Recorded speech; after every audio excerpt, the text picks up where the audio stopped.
नाज़रीन, आप देख रहे हैं J11 न्यूज़ चैनल। आइए देखते हैं आज की अहम खबर।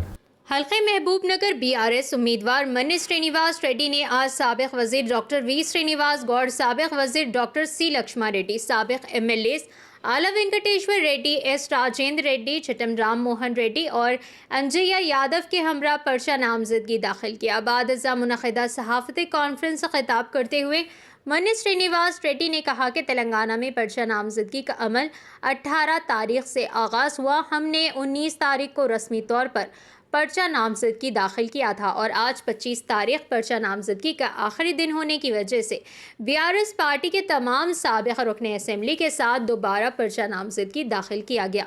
मनीष श्रीनिवास रेड्डी ने कहा कि बीआरएस पार्टी की कुछ छोटी गलतियों की वजह से इख्तिदार से महरूम हुई है।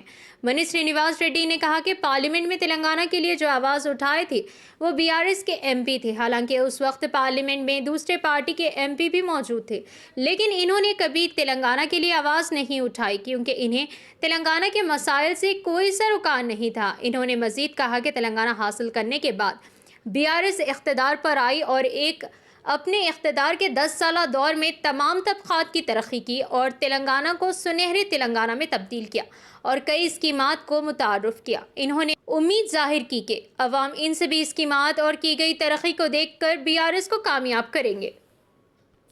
చట్ట ప్రకారము భారత రాజ్యాంగంపై నేను నిజమైన విశ్వాసము మరియు విధేయతను కలిగి ఉంటానని మరియు భారతదేశ సార్వభౌమత్వాన్ని మరియు సమగ్రతను కాపాడగలనని భగవంతుని సాక్షిగా సత్య నిష్ఠతో ప్రమాణం చేస్తున్నాను.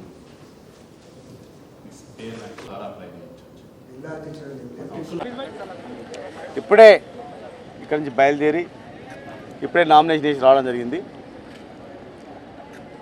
గత నెల రోజులుగా తెలంగాణ వ్యాప్తంగా ముఖ్యంగా ఈ మహబూబ్నగర్ జిల్లాలో కరువు కాటకాలతో ఎన్నో కష్టాలతో 50-60 సంవత్సరాలు ఉడికిపోయినటువంటి తెలంగాణ రాష్ట్రం వచ్చిన తర్వాత 10 సంవత్సరాలు సుభిక్షంగా ఉండి రైతాంగము, పేద బడుగు బలహీన వర్గాలు, మైనార్టీలు, సబ్బండ వర్గాలు సుఖ సంతోషాలతో ఉన్నటువంటి తెలంగాణ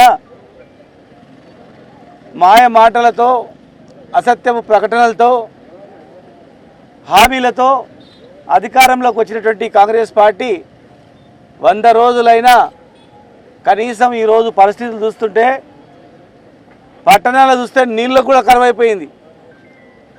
కరెంటు ఎప్పుడు ఉంటుందో ఎప్పుడు పోతుందో ఎవరికి తెలియదు. అర్ధరాత్రి ఆపద వచ్చినా ఈ ప్రభుత్వం ఉంది, నన్ను ఆదుకుంటుంది అని ఒక భరోసా ఉండేది. ఎల్ఓసీలు లేవు, కళ్యాణ లక్ష్మి లేదు, తులం ఉంగరం లేదు, రుణమాఫీ లేదు, సాగునీరు లేవు, తాగునీరు లేదు, రైతు బంధు లేదు, ప్రతి మహిళకు పెన్షన్ ఇస్తాను ఆ పెన్షన్ లేదు.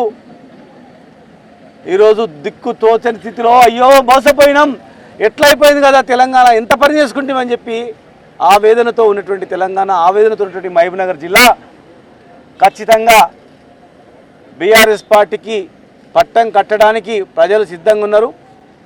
మా ఎంపీ గారు, మా పార్లమెంట్ అభ్యర్థి మనేష్ శ్రీనివాస్ రెడ్డి గారు రెండో సెట్ నామినేషన్ ఈరోజు వేయడం జరిగింది. మరి రేపు సాయంత్రం పెద్దలు కేసీఆర్ గారు మహబూబ్నగర్కి వచ్చి మాకు మద్దతుగా మనేష్ శ్రీనివాస్ రెడ్డి గెలుపుకు తోడ్పాటుగా పెద్ద ఎత్తున ప్రజల తండోపతండాలుగా వచ్చి కేసీఆర్కు మద్దతు తెలపడం జరుగుతూ ఉంది. ముఖ్యంగా ఈరోజు పరిస్థితులు గమనిస్తే 4 నెలల్లోనే కాంగ్రెస్ ప్రభుత్వం మీద ప్రజలకు అర్థమైంది వాళ్ళు ఏం వాగ్దానాలు చేసిండ్రు, మరి ఇప్పుడు ఏం చేస్తున్నారు. వాళ్ళు చెప్పింది ఒక్కటి కూడా అమలు చేయలేదు.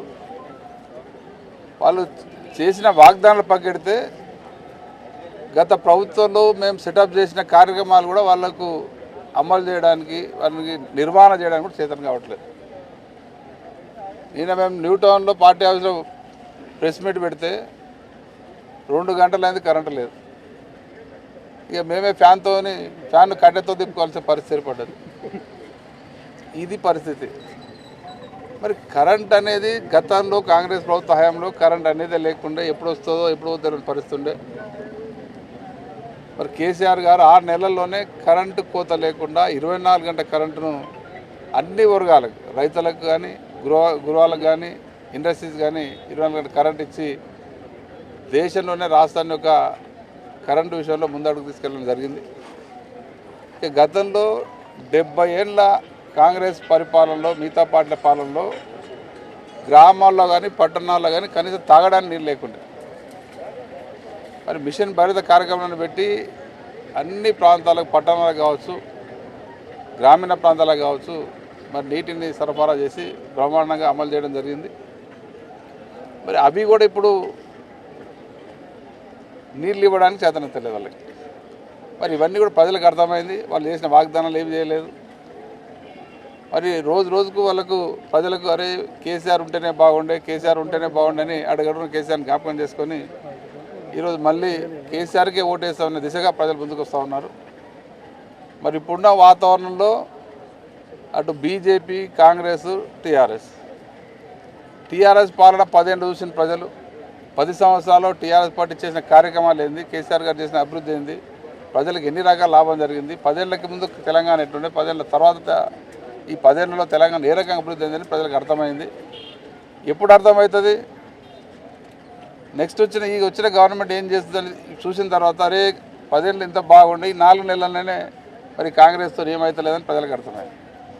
ఇక మరి 10 ఏళ్ళలో కేంద్రంలో బీజేపీ గవర్నమెంట్, 10 సంవత్సరాల్లో కేంద్రంలో బీజేపీ ప్రభుత్వం ఉంటే ఒక్క వర్గాన్ని కూడా, ఏ వర్గాన్ని కానీ, రైతులకు గాలే, మహిళలకు గాలే, బీదలకు గాలే, ఎస్సీలకు గాలే, ఎస్టీలకు గాలే, మన ఎవ్వరు కూడా ఏ రకమైన చిన్న పని కూడా జరగలే. నమస్కారము. పార్లమెంట్ ఎన్నికల సందర్భంగా మేము మొన్న 18 తారీఖు నుంచి 25 తారీఖు వరకు నామినేషన్ల ఘట్టం స్టార్ట్ అయింది. 19 తారీఖు నాడు నామినేషన్ మేము మామూలుగా వేసినాము. ఈరోజు లాస్ట్ డేటు కాబట్టి అందరు మా మాజీ ఎమ్మెల్యేలతో పాటు ఈరోజు మా కార్యకర్తల సమక్షంలో మళ్ళీ ఈరోజు 20 తారీఖు 11:43 లోపల వేయాలని మాకు పురోహితుల నుంచి ఆజ్ఞాపించారు. అదే టైం ప్రకారం 11:43 లోపలనే వేయడం జరిగింది. ఈరోజు ఈ పార్లమెంట్ ఎన్నికలు ఎందుకంటే మన ఉద్యమ నాయకుడు కేసీఆర్ గారు 2019లో మాకు ఎంపీ టికెట్ ఇవ్వడం జరిగింది. ఈరోజు కొన్ని చిన్న పొరపాట్ల వలన ప్రభుత్వం పోయింది. ఈ విషయంలో ఈరోజు చాలామంది నన్ను ఎంపీ నిలవడకయ్యా మీ పరిస్థితి ఈ విధంగా ఉన్నది అని ఏదో చెప్పింది. కానీ ఖచ్చితంగా మా మాజీ ఎమ్మెల్యేల తోడ్పాటుతోటి మేము కేసీఆర్ గారి యొక్క మళ్ళీ ఏదైతే మనం కేసీఆర్ని పోగొట్టుకున్నామో ఖచ్చితంగా ఈ ఎంపీ ఎలక్షన్లో మళ్ళీ మనం కేసీఆర్ గారికి ఓటేసి, గారిగుర్తు ఓటేసి మళ్ళీ ఖచ్చితంగా ఎంపీ స్థానాలను దక్కించుకోవాలి.